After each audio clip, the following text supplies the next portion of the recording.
सोचिए, आप एक लंबी, बहुत लंबी यात्रा पर निकलते हैं। हजारों किलोमीटर का सफ़र, ऊंचे ऊंचे पहाड़, घने जंगल और न जाने कितनी ही कठिनाइयाँ। लेकिन आपका लक्ष्य बस एक है, किसी पवित्र तीर्थ स्थान पर पहुंचना और उस दिव्य ऊर्जा को महसूस करना जिसके बारे में आपने जीवन भर केवल सुना है। आपके मन में एक अटूट विश्वास है कि वहां पहुंचकर उस पवित्र नदी में एक डुबकी लगाकर या उस प्राचीन मंदिर में सिर झुकाकर आपके सारे पाप धुल जाएंगे, मन को शांति मिलेगी और जीवन सफल हो जाएगा। इसी विश्वास के सहारे आप केदारनाथ की बर्फीली चोटियों पर चढ़ते हैं, जहां हर एक कदम पर सांस फूलती है और ठंड हड्डियों तक को भेद जाती है। फिर भी हृदय में एक अजब सी गर्मी होती है। आप काशी के घाटों पर उस अनंत भीड़ का हिस्सा बनते हैं, जहां जीवन और मृत्यु एक साथ दिखते हैं, जहां एक ओर मंत्रोच्चार के साथ जीवन का उत्सव है तो दूसरी ओर महाश्मशान में जलती चिताएं शरीर की नश्वरता का मौन उपदेश दे रही हैं। आप प्रयाग के संगम में डुबकी लगाते हैं, जहां करोड़ों लोगों की आस्था एक विशाल सागर बनकर उमड़ती है और आपको लगता है कि आप भी उस आस्था की एक बूंद बन गए हैं। आप ये सब करते हैं, सारे विधि विधान पूरे करते हैं, पंडों को दक्षिणा देते हैं और एक गहरी संतुष्टि के भाव से फिर घर लौट आते हैं। घर लौटकर कुछ दिनों तक एक अजीब सी शांति महसूस होती है।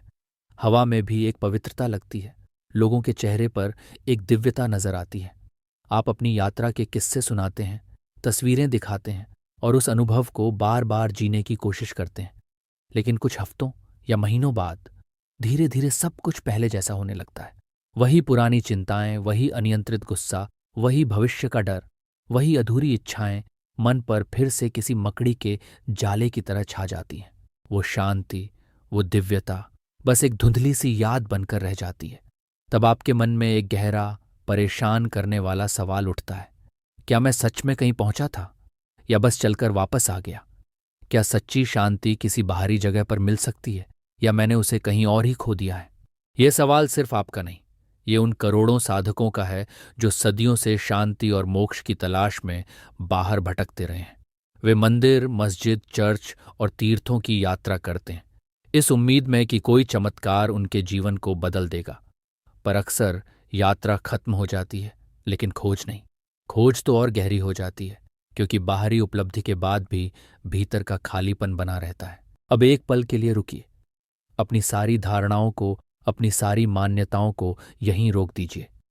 क्या हो अगर मैं आपसे कहूं कि आप जिन पवित्र तीर्थों, केदारनाथ, काशी, प्रयाग की यात्रा का सपना देखते हैं, वे सभी आपके भीतर ही मौजूद हैं? क्या होगा अगर आपको पता चले कि मोक्ष देने वाली गंगा, कर्म देने वाली यमुना और ज्ञान देने वाली अदृश्य सरस्वती का महासंगम कहीं और नहीं, बल्कि आपके अपने ही शरीर के भीतर पल पल हो रहा है?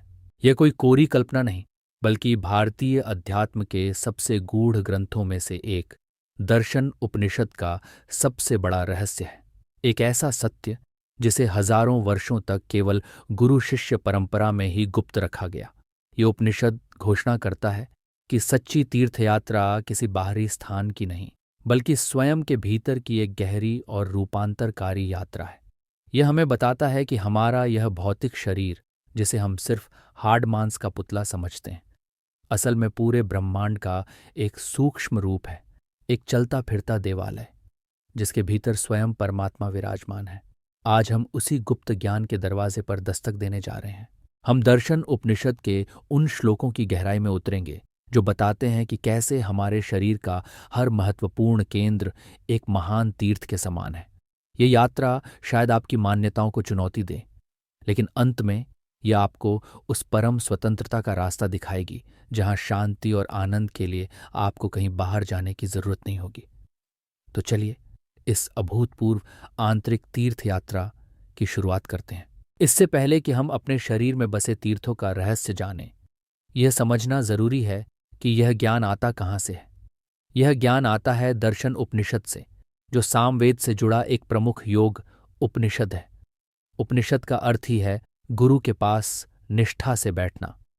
ये वो ग्रंथ हैं जिनमें वेदों के गूढ़ दार्शनिक सार को कथाओं और संवादों के माध्यम से समझाया गया है। दर्शन उपनिषद कोई साधारण ग्रंथ नहीं है। यह भगवान दत्तात्रेय और उनके परम शिष्य ऋषि सांकृति के बीच हुआ एक गहरा संवाद है। भगवान दत्तात्रेय, जिन्हें त्रिदेव ब्रह्मा, विष्णु और महेश का संयुक्त अवतार माना जाता है, योग और ज्ञान के सबसे बड़े गुरु हैं, आदि गुरु हैं। एक दिन जब भगवान दत्तात्रेय एक शांत वन में समाधि में लीन थे, तब उनके शिष्य सांकृति बड़ी विनम्रता और जिज्ञासा से उनके पास पहुंचे। उन्होंने गुरु के चरणों में प्रणाम किया और उनके ध्यान से बाहर आने की प्रतीक्षा की। जब भगवान ने अपनी आंखें खोलीं तो सांकृति ने हाथ जोड़कर पूछा, हे भगवान, हे योग के स्वामी, आप सर्वज्ञ हैं। आप भूत, भविष्य और वर्तमान के ज्ञाता हैं। कृपा करके मुझे योग के उस विज्ञान का रहस्य बताइए जिसके 8 अंग हैं और जिसे जानकर मैं इस भव सागर से, इस जन्म मृत्यु के चक्र से मुक्त हो सकूंगा। ऋषि सांकृति का यह सवाल सिर्फ एक शिष्य की व्यक्तिगत जिज्ञासा नहीं, बल्कि पूरी मानवता की युगों युगों की पीड़ा थी। ये उस साधक की पुकार थी जो बाहरी कर्मकांडों, यज्ञों और तीर्थ यात्राओं से थककर अब सत्य के असली शाश्वत रूप को जानना चाहता था। इसी गंभीर प्रश्न के उत्तर में भगवान दत्तात्रेय ने योग के उन गूढ़ रहस्यों को खोलना शुरू किया जिसमें यम, नियम, आसन, प्राणायाम, प्रत्याहार, धारणा, ध्यान और समाधि का विस्तृत वर्णन था। लेकिन इस संवाद का सबसे क्रांतिकारी, सबसे चौंकाने वाला हिस्सा वो था जब भगवान दत्तात्रेय ने बताया कि योग का अंतिम लक्ष्य किसी बाहरी स्थान पर निर्भर नहीं है। उन्होंने उन पवित्र तीर्थों का वर्णन किया जिन्हें हर साधक को अपने ही शरीर के भीतर खोजना होता है। ये ज्ञान उस सदियों पुरानी परंपरा को सीधी चुनौती देता था जो यह मानती थी कि मोक्ष और ईश्वर की प्राप्ति कुछ खास पवित्र भूगोल पर ही हो सकती है। उपनिषद ने साफ किया कि ये बाहरी स्थान तो केवल प्रतीक है, केवल दिशा संकेत है उस आंतरिक सत्य के जिसे हर इंसान को अपने भीतर ही अनुभव करना है। ये ज्ञान हमें बताता है कि हम जिसे बाहर खोज रहे हैं, वो शक्ति, वो शांति, वो ईश्वर हमारे अंदर ही हमारी प्रतीक्षा कर रहा है। तो आखिर कौन से हैं वे तीर्थ जो हमारे शरीर में हैं और उपनिषद उनके बारे में क्या कहता है? दर्शन उपनिषद के श्लोक एक एक करके हमारे शरीर के ऊर्जा केंद्रों को प्रसिद्ध तीर्थों से जोड़ते हैं। ये एक ऐसे अनदेखे नक्शे की तरह है जो हमें बाहर की दुनिया से भीतर की रहस्यमयी दुनिया की ओर ले जाता है। भगवान दत्तात्रेय ऋषि सांकृति से कहते हैं कि भ्रुवोर्घाणस्य यह संदेह स एव स्वर्गलोक तत्र संध्यामुपासीत, अर्थात दोनों भौहों और नाक का जो संधि स्थल है वही स्वर्गलोक है। साधक को वहीं पर संध्या उपासना करनी चाहिए।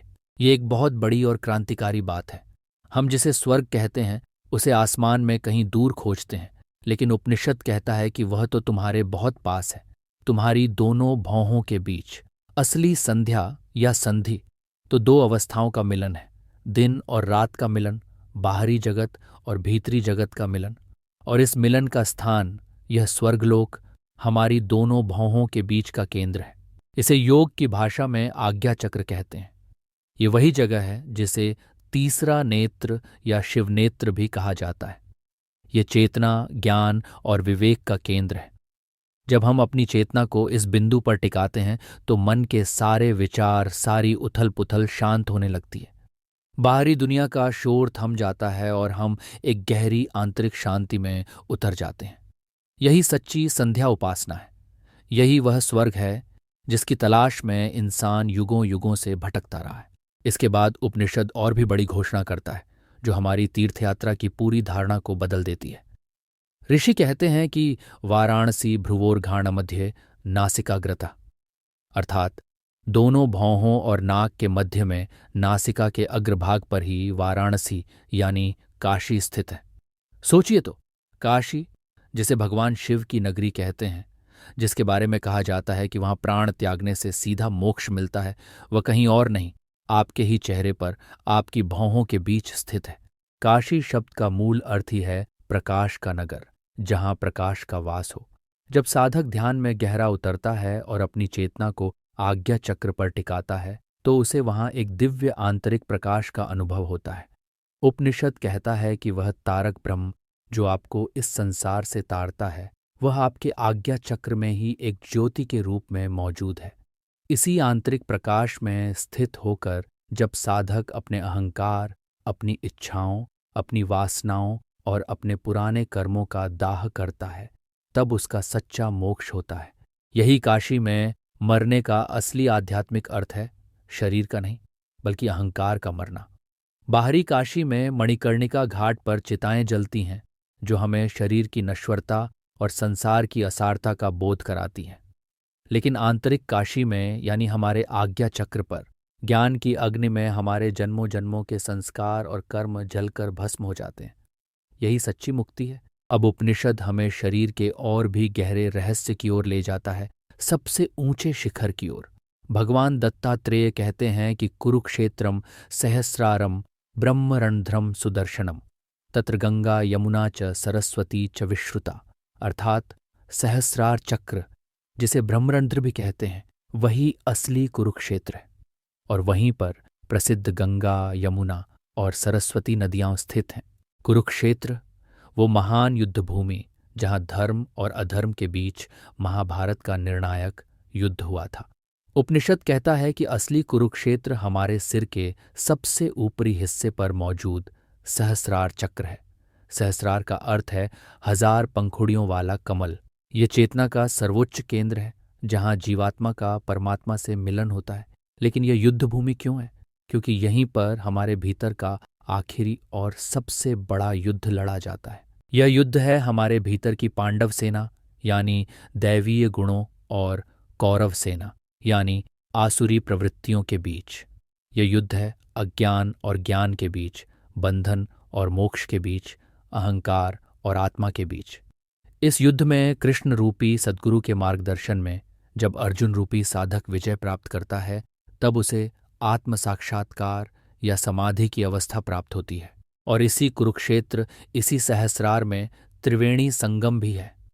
प्रयागराज में हम गंगा, यमुना और अदृश्य सरस्वती का बाहरी संगम देखने जाते हैं।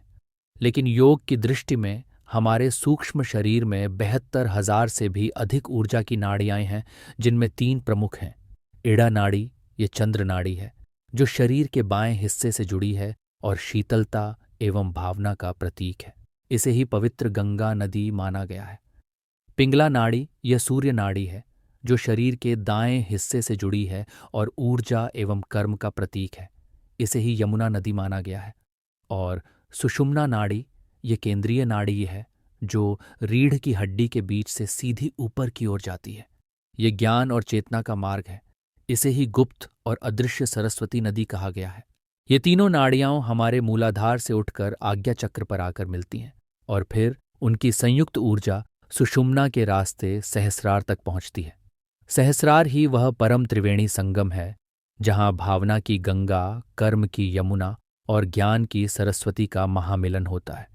इस संगम में डुबकी लगाने का अर्थ है द्वैत यानी भेदभाव के जगत से अद्वैत यानी परम एकता में छलांग लगाना।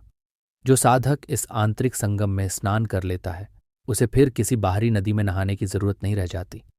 वह अपने ही भीतर परम शुद्ध हो जाता है। दर्शन उपनिषद केवल कुछ तीर्थों का वर्णन करके नहीं रुकता, बल्कि अंत में एक ऐसी घोषणा करता है जो सभी बाहरी तीर्थयात्राओं को एक नया और गहरा अर्थ देती है।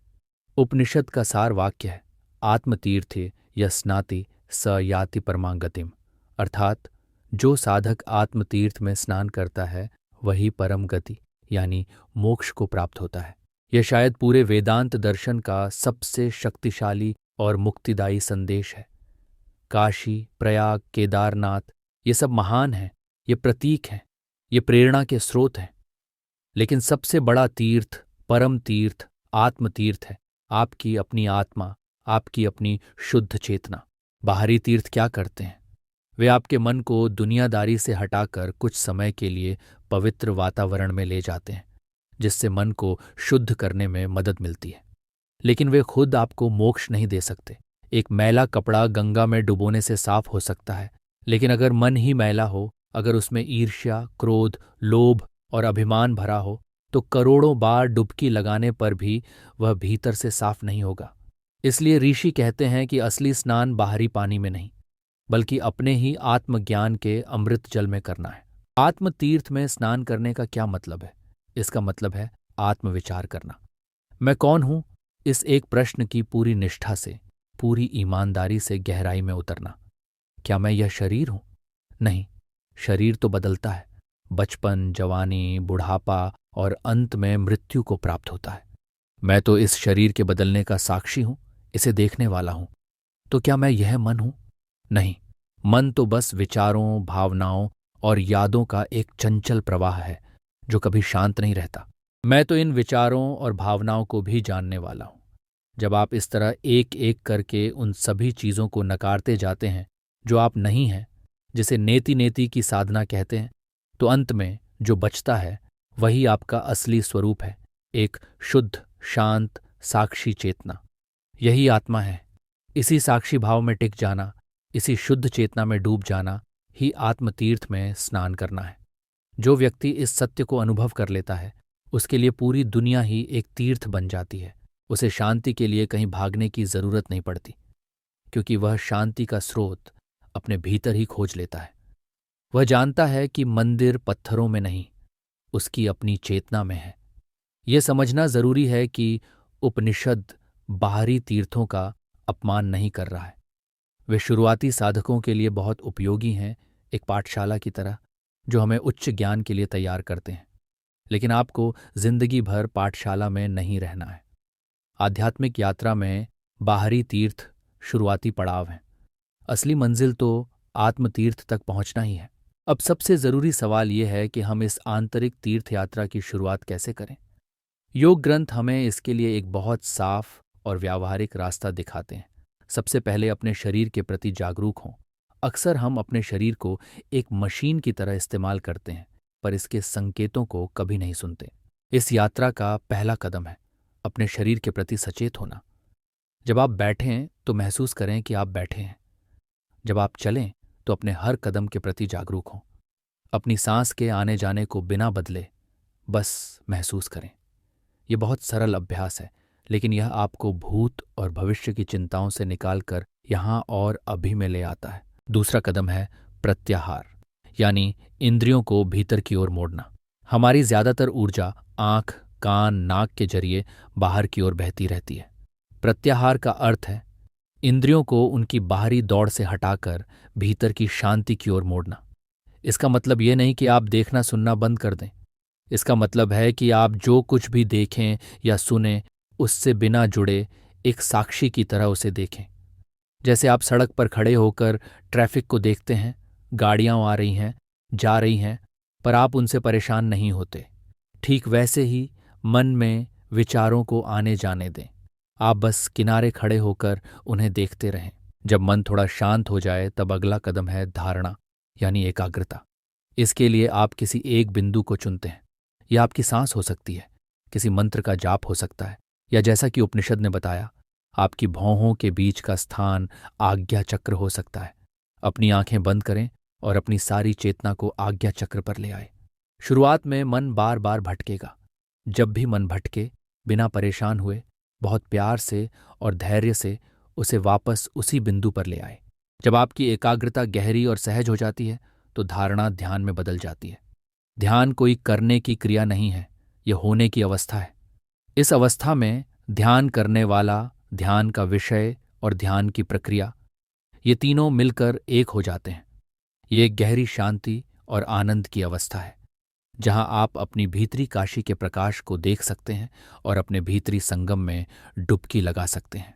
और ध्यान की सबसे ऊंची अवस्था है समाधि। ये वह अवस्था है जहां मैं का छोटा सा भाव भी मिट जाता है।